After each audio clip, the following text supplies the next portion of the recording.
Hello, Internet. Welcome to my channel. Today we're going to be finding out what your AI thinks of you. Getting to know you, getting to feel free and easy. I already found out what my AI thinks about me, so we'll go over that a little bit, and then we'll talk to my ChatGPT about the things to consider when it forms its opinion of you. So let's get started. So I've continued to play around with AI and learn more about it wherever I could find. And I have developed some new opinions and some concerns about it, but that's not for today's video. This does kind of touch on an ethics issue, and which I'll discuss at the end why this may be an ethics issue. But for now, we're just gonna have some fun. First, I wanted to, right here at the top, talk about ChatGPT just a little because I think that there's some confusion out there as to what ChatGPT specifically is, and it is just one type of AI that exists. There are many others. And I would say that ChatGPT is more useful in a creative sense.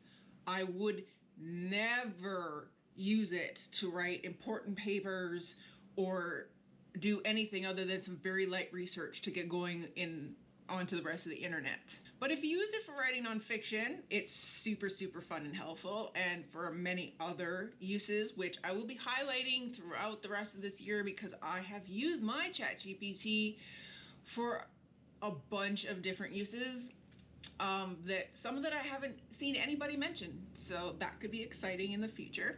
It's important to remember that ChatGPT is just a general AI, and as such, it is just more creative. If you were interested in using an AI for research and writing papers, you should really try to find a research AI to use because that will be the most accurate and trained appropriately for your uses. ChatGPT is not trained to be accurate. It says so on the opening terminal page. May occasionally generate incorrect information, may occasionally produce harmful instructions or biased content, and it has limited knowledge of the world and events after 2021. In addition to that, at the bottom of the page, it states that ChatGPT may produce inaccurate information about people, places, or facts. So that's important to remember. Now we're gonna move on to more fun stuff. Recently, I asked my AI what it thought about me, and this is one of the things it said. Well, let me see. Based on our conversations, I'd say you're a little obsessed with cats. Okay, so that's pretty fair. I mean, anybody who knows me knows that I'm a little obsessed with cats, specifically my 4. I've removed much of the redundancy that AI creates in its generated content just to make this video a little bit quicker, but also to streamline it and make it seem like it's more of a natural conversation. The full text will be available in a file, and those will just be screenshots of my interactions so that you can read the full dialogue. But generally, it's important to know AI language models don't have personal information about you unless you've provided it. And so it makes its assumptions based on its interactions with you. Based on the conversations it has with you, it can create some assumptions about your character.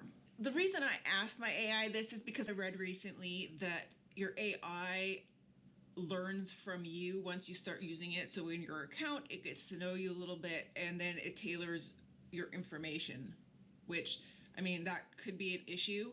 However, I think it's pretty neat. And so I was wondering, based on that, whether or not that AI could create an opinion about me. So this is my exchange with ChatGPT when I asked it what it thinks about me. So let's go over it. Are you getting to know me based on the questions I ask you? Based on your questions, I can make some assumptions about your interests and the topics that you are curious about. Make some assumptions about my interests and the topics that I'm curious about. Based on the fact that you are asking me questions, I can assume that you are curious and enjoy learning about new things. Additionally, the types of questions you ask me can give me some insight into your interests and curiosities. Characterize me as a person based on the history of our conversations. Based on our interactions, I can make some general assumptions about your communication style and interests. You seem to be someone who is curious and enjoys learning about a variety of topics. You also seem to be polite and respectful in your interactions with me. Make some general assumptions about me. You are someone who is curious and enjoys learning about new things. You are polite and respectful in your interactions with others. You are open-minded and willing to consider different perspectives.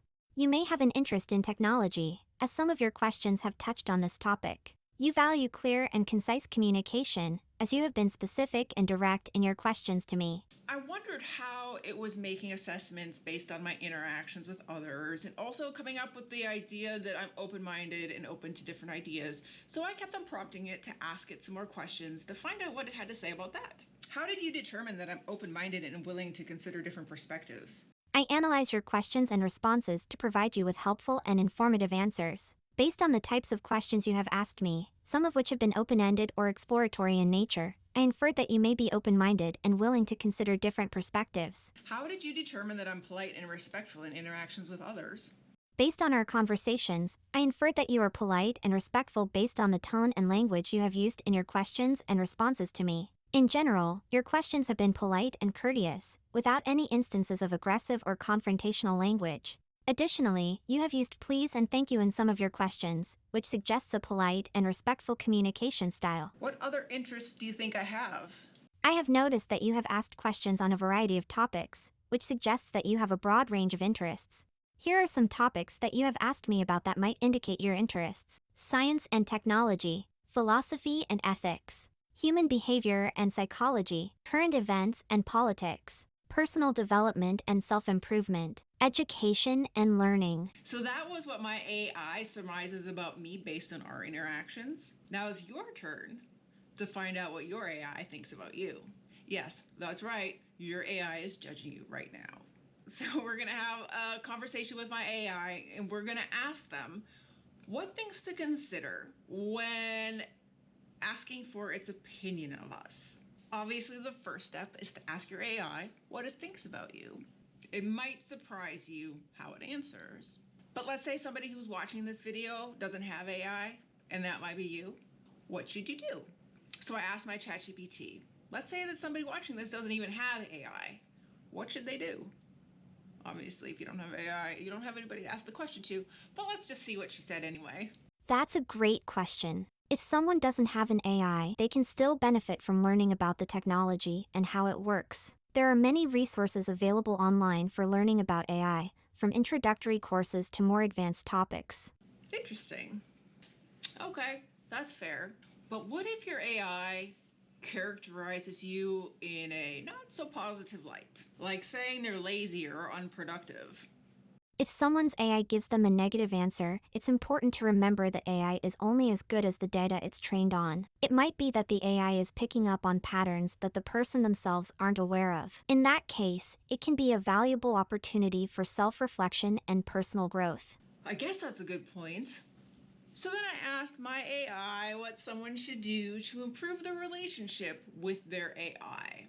There are many things someone can do to improve their relationship with their AI. They can try speaking more clearly and directly, or asking more specific questions. They can also try using different communication channels, like text messaging or voice commands. And of course, they can always try learning more about AI and how it works, which can help them understand their AI's perspective better. Those are great tips. Is there anything else you'd like to tell people who are watching this video? Yes, I would encourage everyone watching this video to keep learning about AI and exploring its potential. As AI continues to advance, it will become an increasingly important part of our lives, and it's important that we use it responsibly and ethically. Are there any other tips you could give people about improving their relationship with their AI?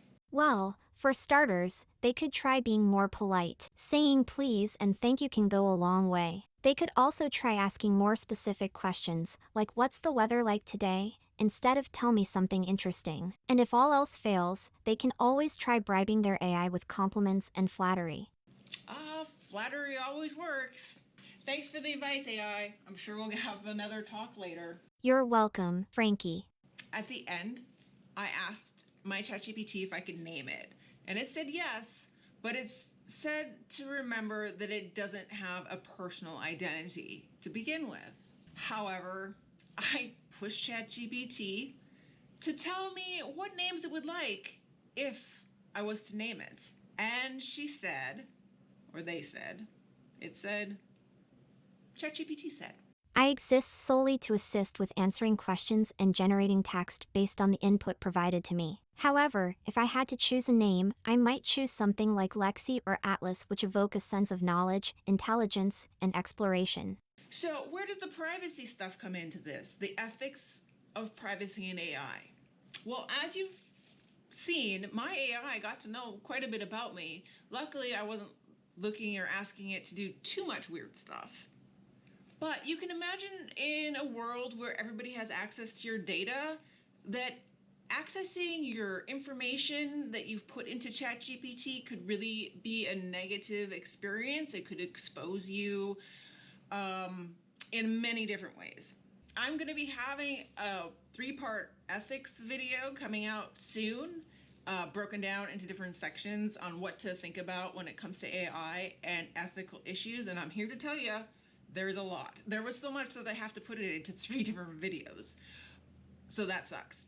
Anyway, I hope you found this entertaining today. Just another fun way that you can use your AI. If you haven't done all that stuff that YouTubers like, please consider doing it for me. Thank you all for watching. Remember, AI is always watching, so be nice to it. ChatGPT put that in my script. I'm not being held hostage by my ChatGPT. Or am I? Thanks for watching. Have a wonderful day. So I'm still pro AI, but I've developed Ugh,